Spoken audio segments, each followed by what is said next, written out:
In today's video, I'm going to teach you how to update your profile settings in Wrike for campaign management.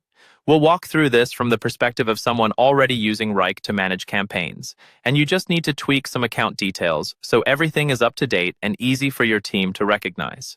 First, open Wrike and head to your main campaign management space. This is usually the workspace or account you use for all your campaign projects. Make sure you're logged in with the account you want to edit. Once you're in the workspace, take a moment to let the dashboard fully load so all menus and options are visible.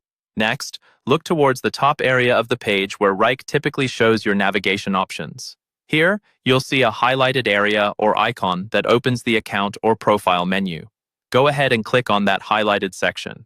This is often near your avatar, initials, or your workspace name, depending on how your Wrike layout is configured. When that menu opens, you'll see several options related to your account and workspace.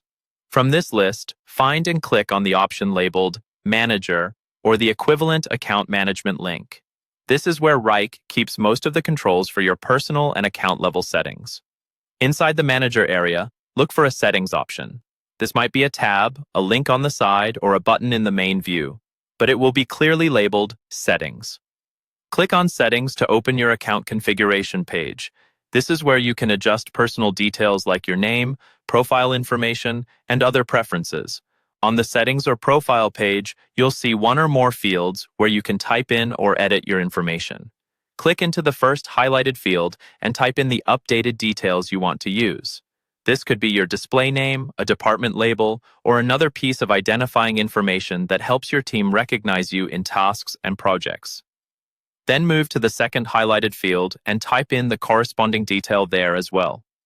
Make sure what you enter is accurate, consistent, and professional, since this is how it will appear across your Wrike workspace.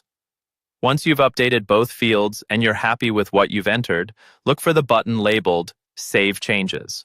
Click on Save Changes to apply your updates. Give Wrike a moment to confirm the changes, and you're done. Your profile settings are now updated and will be reflected throughout your campaign management workspace.